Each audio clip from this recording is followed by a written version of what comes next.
Today, faith is broken. Not because God has changed, but because people have. There are many people who say they believe in God. They say it openly and confidently. And yet, they live no differently than anyone else. They believe in God, but they still live earthly lives. They chase lust. They drown in distractions. They repeat the same kind of sins every single day and call it normal. They make the same choices. They follow the same desires and obey the same impulses. And nothing changes. So when others look at them, they don't feel inspired. They don't feel called higher. They think, if that's what believing in God looks like, then what's the point?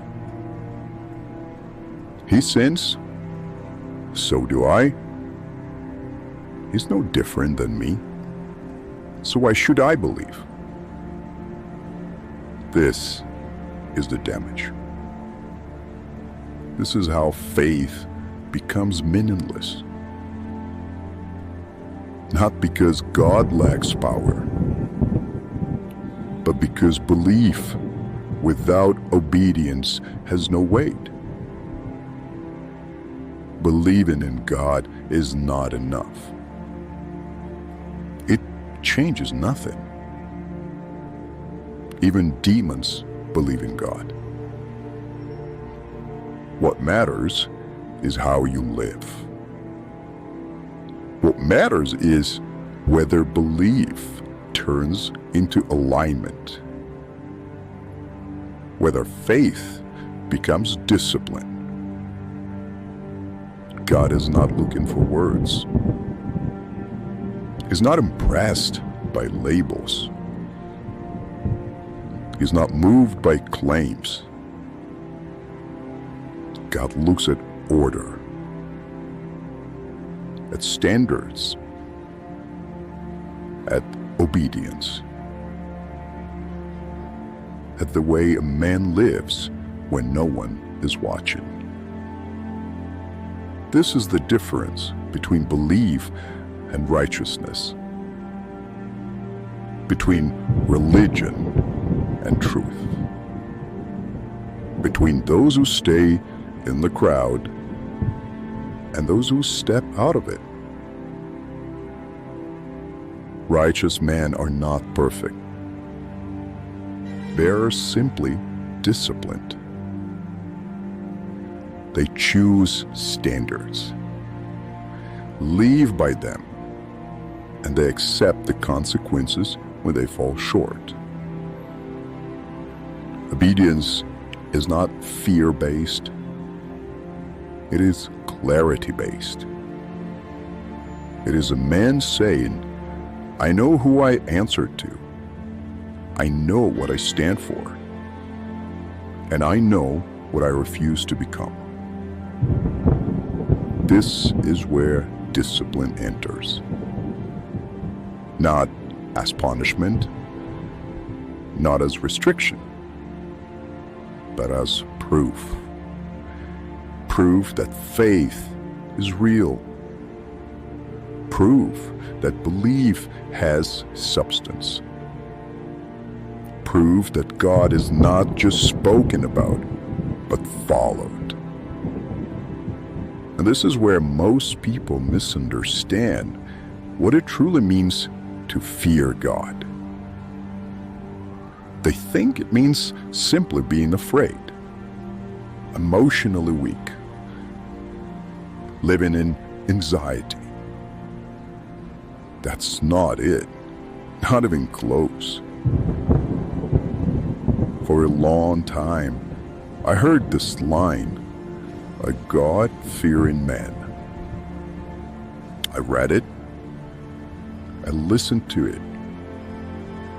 I thought I understood it. But something didn't click. Because on the surface, it sounded simple. And yet, it clearly wasn't. It took time.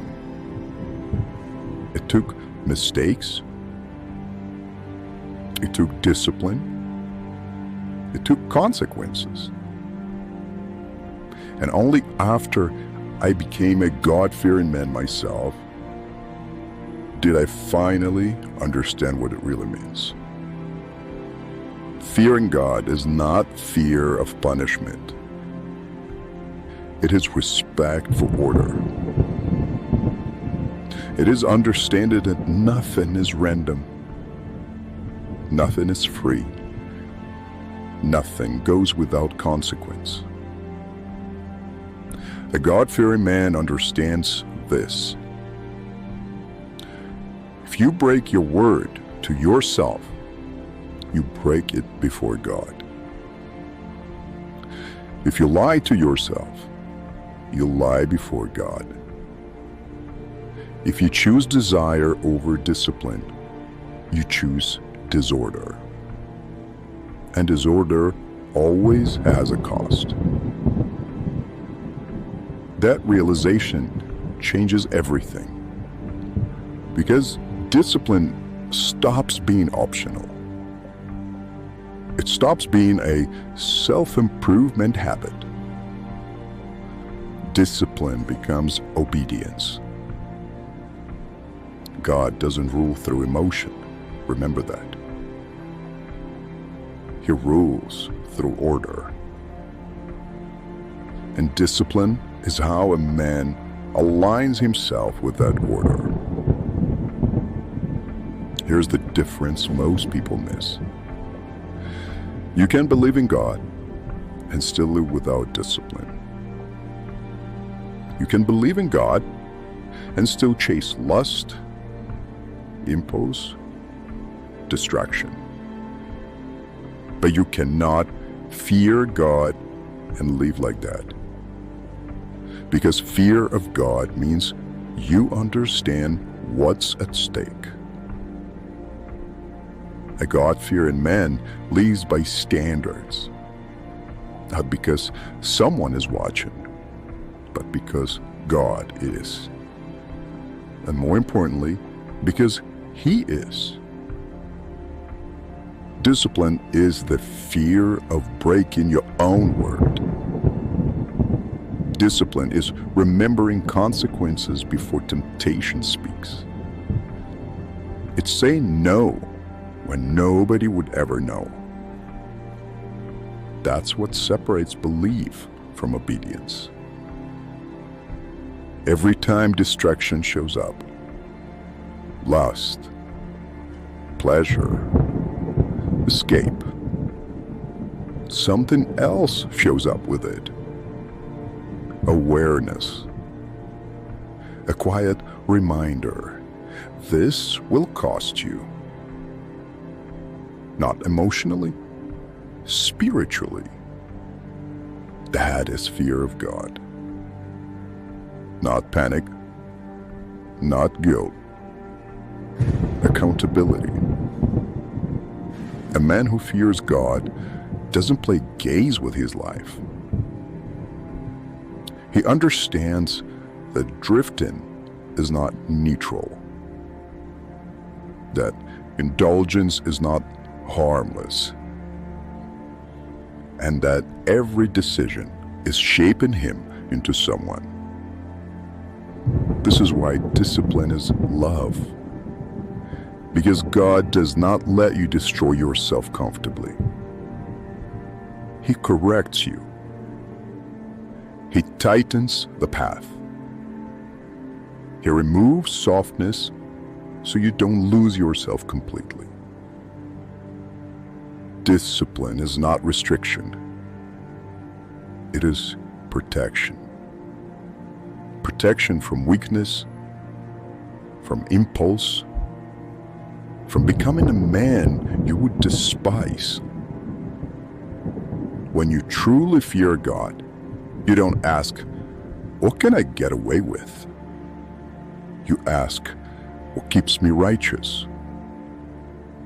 And righteousness is not perfection. It is alignment.